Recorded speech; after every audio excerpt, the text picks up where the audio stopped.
I concede.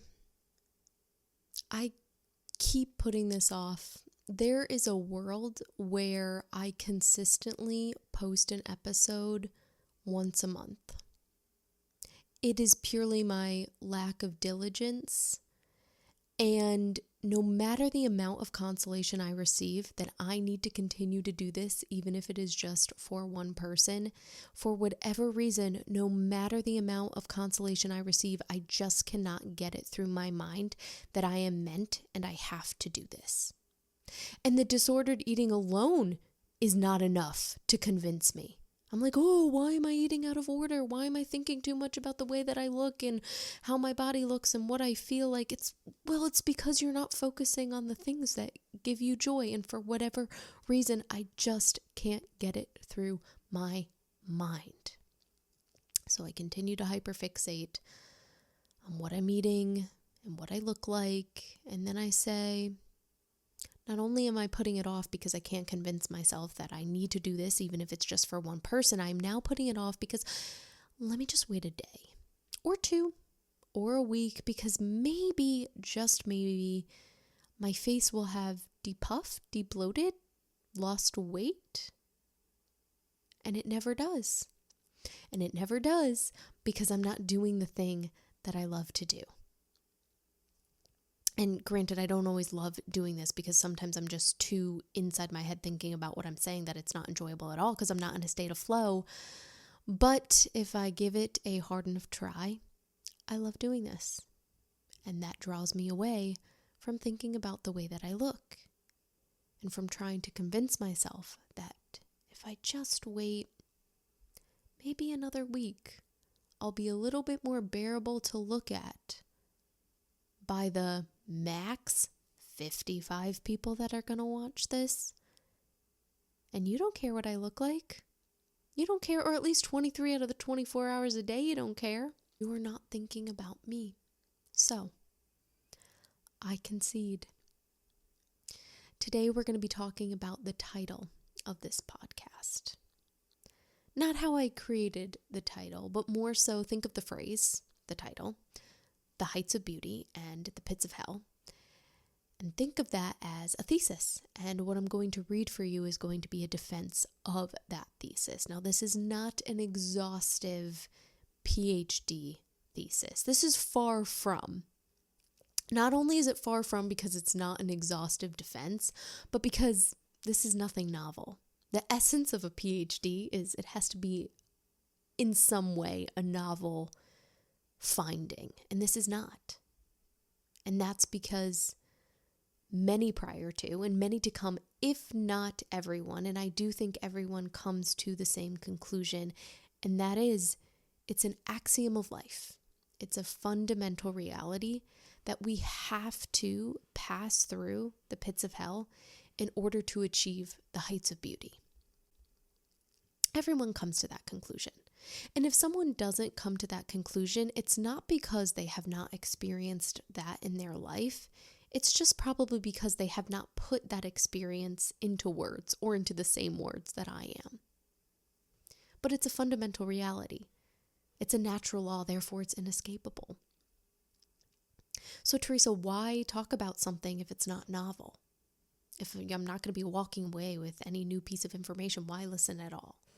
Well, for one, God willing, maybe some of this will be epiphanizing. Not because anything that I'm saying, but because God does what he does, and he allows the words that I'm reading to, for whatever reason, resonate with you at that moment to cause an epiphanizing breakthrough, and you have overall a better view on life. Your body changes, your mind changes, and your soul changes, not because of anything that I say, but because of God's intervention. He does something between me saying the words and you hearing them. There's some like God radio. Now, if that doesn't happen, again, why listen? Well, if you're in your own pits of hell, maybe it's a consolation. Maybe you feel less isolated with the reminder of knowing that it's an axiom of life, that there's nothing wrong with you, that everybody too is or has gone through the same thing, is or has or will go through the same thing too. There's nothing wrong with you.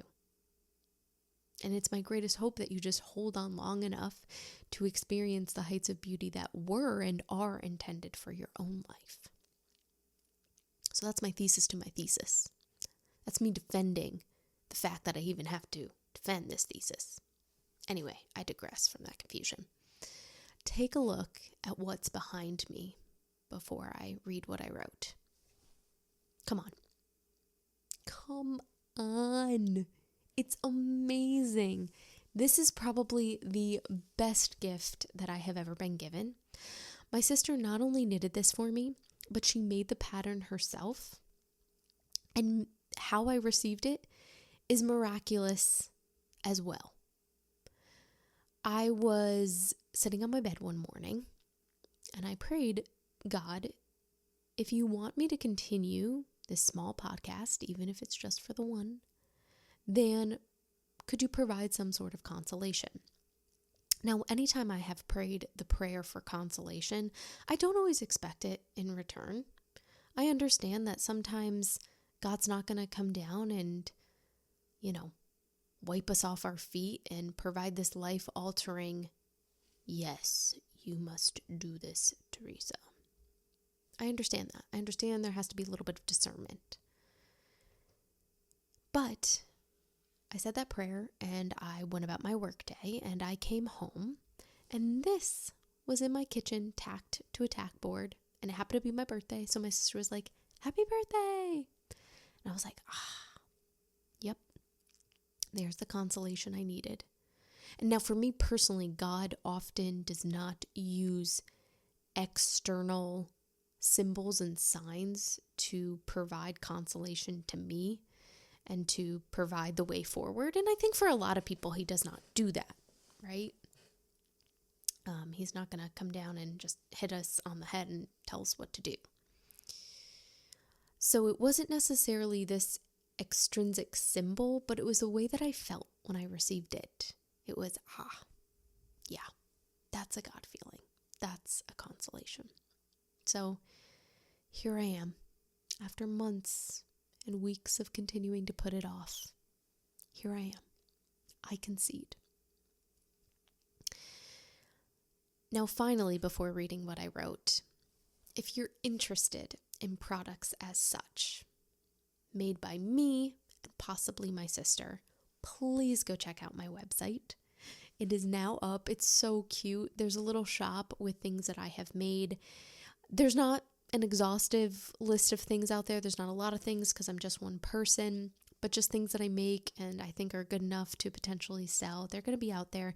In addition to the transcripts of these episodes, not the transcripts verbatim. It's actually written words. It's articles that I have written that I use to go off of when I speak these podcasts, when I record this. So they're not, you can read them as written word. You're not going to be like reading a transcript, which sometimes can be annoying to read because we don't write the way that we talk. So we don't read the way that we talk. But nonetheless, transcripts are going to be out there. The store is going to be out there. I have a little blog that I'm calling a scrapbook that's going to be out there that's so cute. And I'm also going to put just some encouraging memos. It's really just going to be the cornucopia for all things creative when it comes to writing, encouraging messages, podcast, and craft store. So please go check it out. I have a link in the description and you're probably looking at it right now too because I'm going to add a screen share. Anyway, to the axiom of life. Evident is this inescapable axiom of life. We must delve into the pits of hell to then rise to the heights of beauty. Why do I declare this an axiom? Well, this phenomenon spans time and space. It is seen at all levels. That's what I mean by it spans time and space. It's seen at all levels. It's seen at a biological, a psychological, and a spiritual level. So in my estimation, and in the estimation of many others, for as I said before, this idea is by no means novel, but in my estimation, this is a metaphysical reality. It's a fundamental reality. And when we draw close to such a reality, when we draw close to fundamentals, we draw close to the truth, to an axiom. So, to the first level, biology.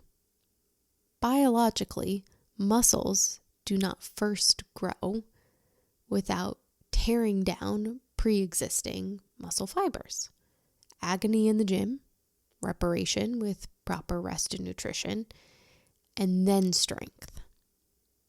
Suffering in the gym, breaking down those muscle fibers, physical hell, and then strength, the heights of physical beauty. Psychologically, changing one's default mental or neural pathways requires an agonizing amount of discipline and consistency, or an excruciating amount of suffering before extrinsic substances are chosen or a miracle is imparted. All to say, if you're trying to achieve the heights of psychological beauty, no matter how you get there, whether it's through discipline, saying, I am going to discipline myself and consistently have good cognitive behavior. So whether you are getting to the heights of psychological beauty via consistency or with the help of extrinsic substances, and this doesn't have to be hard drugs or pharmaceutical drugs, or it could be, this could just be coffee. But if you're getting to the heights of psychological beauty via extrinsic substances, or with the help of a miracle, suffering comes before. Changing the mind means changing synaptic connections between neurons, neural bridges, if you will. Imagine a group of engineers deciding to change all roadways in any given city, deconstruct them all, and then form alternative routes. 1, this would require a lot of resources and energy. 2, imagine the memo not being received about roadway changes. Everyone in the city would head out on their typical routes to the grocery store, to school, wherever they're going. And they might head out on those typical routes for even several days before it dawns upon them, roadway alterations. I have to take the new route. Altogether, a lot of energy, a lot of consistency, and a lot of recall is required until the city is running smoothly again. So without an epiphanizing intervention, the brain too requires a lot of cellular resources, reminders, action, or consistent neurochemical accessories, such as drugs, in order for all roads in the prefrontal cortex to no longer lead to doubt, negative cognition, addiction, but instead to positivity and faith. A lot of resources before one's default mental patterns are changed. Yes, what about said epiphanizing interventions? What about miracles and psychedelics? A pungent enough gust of God or a sip of the brew seems to require little discipline and little work to change one's neural pathways. However, the thesis is not the pits of discipline or the pits of work before the heights of beauty. It's the pits of hell, which to me includes any form of suffering, discipline-induced or other, and then the heights of beauty. Miracles imparted which bring one out of any form of hell, let alone a psychological one, often, if not always, seem to be preempted by an intense amount of suffering, irrespective or perhaps respective of discipline. Take Job, for example. Enough said. Take Saint Therese of Lisieux, who stated in lamentation of her own psychological torment, and I quote, "It would be quite impossible for me to tell you what I suffered for nearly 2 years. All my thoughts and actions, even the simplest, were a source of trouble for me. I had no peace till I had told Marie, her sister, everything. And this was most painful, since I imagined I was obliged to tell absolutely all my thoughts, even the most extravagant. As soon as I had unburdened myself, I felt momentary peace, but it passed like a flash. My extreme sensitivities made me almost unbearable. All arguments were useless. I simply could not correct myself of this miserable fault. After 2 years, Therese's antagonizing suffering lifted. She described a God-explicable moment in which her soul was filled with light, strength, and bravery. It sounds as though the neurons responsible for Therese's dreadful, anxious, and overwhelmed thoughts were unwired. In their stead, by no means of discipline or drug, but instead God's grace, the neural loops responsible for peace, strength, and order seemingly, and I'm speculating here, but they seemingly nestled into Therese's brain. She went through psychological hell, a miracle was imparted, and then the heights of psychological beauty. What about the latter epiphanizing intervention? What about psychedelics? How do they fit into the picture of the pits of hell? Yes, it does seem relatively easy to waltz into the retreat center, derobe your chopard sunglasses, shake the shaman's hand or bow in his presence, whatever the protocol entails, and then prepare for the ritual. But we need to be honest. The process of wealth accumulation, no easy task. The process of wealth accumulation via literal, ritualistic, or more soulfully quiet money worship might make the process logistically easier. However, money worship wears 2 thorns. The pursuit of thorns is always followed by suffering.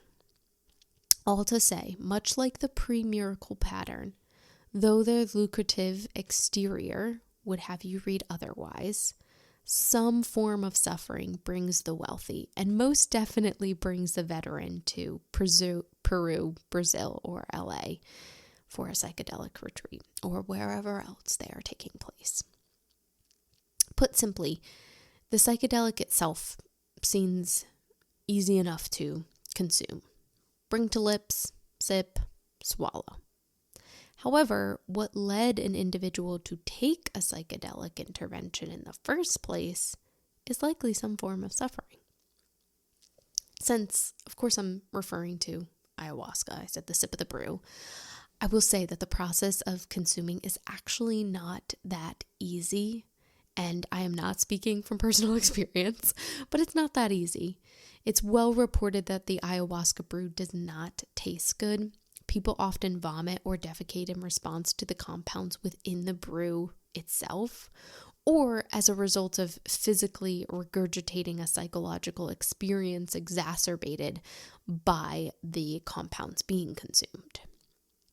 People report profoundly facing fears, intense emotions, the deconstruction of previous beliefs, coming to terms with prior traumas, all encompassing an ultimate reconstruction of the ego. Imagine you're thinking and believing and living one way, and then you have this experience and your entire ego is being deconstructed and reconstructed by facing your fears, facing prior traumas, facing past experiences, heightened on a trip. So while ayahuasca might be a shortcut to changing one's mind instead of through reading, contemplating change, allowing prayer, meditation, or silence to transcend the mind to a new reality, it doesn't mean that the belly of the beast, that the pits of hell, are not faced before the heights of psychological beauty. So while on the surface it might seem easy enough, it doesn't mean suffering does not preempt the heights of psychological beauty. My thesis is not that there's no shortcut to the heights of beauty. My thesis is that the pits of hell first have to be faced. Finally, to the demonstration of this pattern at a spiritual level, which itself cannot be separated from the biological and the psychological, but nonetheless, Buddha did not achieve enlightenment in a day, and Christ did not resurrect without first trudging up Golgotha, cross in hand. Buddha did not achieve enlightenment without first suffering, both in seeing it in others and then facing it himself. Siddhartha saw the sick, the dead, and the holy, which initiated his decision to leave his lavish life and pursue peace. He rigorously abstained from pleasures, most notably fasting himself into skin and bones. I speculate that his rigorous behaviors might have been more scrupulous, since Siddhartha partook in them for years without achieving peace. Scrupulosity being self-denial launched from agonizing self-reliance rather than self-agape love, right? Scrupulosity being, my redemption is solely in my hands by way of discipline. And the more that I believe that peace is in my hands, the more I try to rigorously abstain from things to achieve it. But it's not. Redemption is in God's hands. So I'm speculating here that Siddhartha might have been experiencing some scrupulosity. And we can't say his redemption was in Christ's hand because Christ came after. But nonetheless, I digress. Eventually, the clouds did lift for Siddhartha. He was sitting under, yes, the fig tree, the famous fig tree. And Siddhartha remembered the peace he experienced as a child. And much like Saint Therese of Lisieux, his story reads as though the psychological pathways responsible for dreadful, weighty, self-reliant self-denial lifted, and in their stead, peace, enlightenment. After becoming childlike, out of hell came the heights of enlightened beauty, and Siddhartha was reborn as Buddha. And I wanted to bring up his becoming childlike because that is something that is common to just all holy people. It seems to be a natural law. And in the way that it says, that Jesus says to Nicodemus, you have to be reborn of the Spirit. This pattern is seen. It's seen at a spiritual level for all holy people, Christian or not. It seems as though Siddhartha was experiencing the natural law of achieving holiness. He had to become childlike. Same thing with Therese. She had to become childlike. She had to just surrender and say, I am not enough, therefore love will be enough. And as a child, unless there are some extenuating circumstances that make it not to be so, as a child, you are not worried about what hangs over your head. That's the responsibility of a parent. And not all children. There are some children that, again, extenuating circumstances, it's not a peaceful upbringing. But the way that it should be is that the child is not worrying about the roof over their head. And we are called, and to achieve holiness and peace, we have to do the same. We have to be childlike and just trust that you will be provided for. Doesn't mean you can lie on your back and never leave your house and you'll be provided for. But it just means keep going. You will be provided for. I return to this and just say that I wanted to bring up this story to show that pattern that we see. Siddhartha had to become childlike. Therese had to become childlike. Jesus tells Nicodemus we have to become childlike. Oh, it's seen at all of these levels. Maybe we're arriving at the truth, at a fundamental reality that we have to become childlike, which is a side quest from my thesis. My unnovel thesis. So I return. A 40-day desert barren, temptation-filled walk was not enough. Ridicule, attempted shaming, browbeating as an understatement, and 3 days of death was enough, was required. Hell, carrying one's cross, death of self before the heights of beauty, before the resurrection. Without Golgotha, there is no Christ. So when buried in the ground, suffocating under the firmament, entirely suffering, just know that you're not alone. There is nothing wrong with you. You are but a human experiencing reality, the inescapable reality of life, the truth. When we draw close to the truth, we draw close to God, for God, in part, is the truth. God is both the author and the possessor of this reality, the Alpha and the Omega. This axiom is both the beginning and the end. It is written into our life before we even live, and our life becomes a testament to this reality as the life of Christ testified the same truth. So hold on, for it is not death that is the axiom, but death and life. If the former is true, if we must delve into the pits of hell, then the latter is also true, to then rise to the heights of beauty. If you are in your hell, hold on long enough. When grace prevails, rise up with it, and you too will experience the heights of beauty that were and are intended for your life.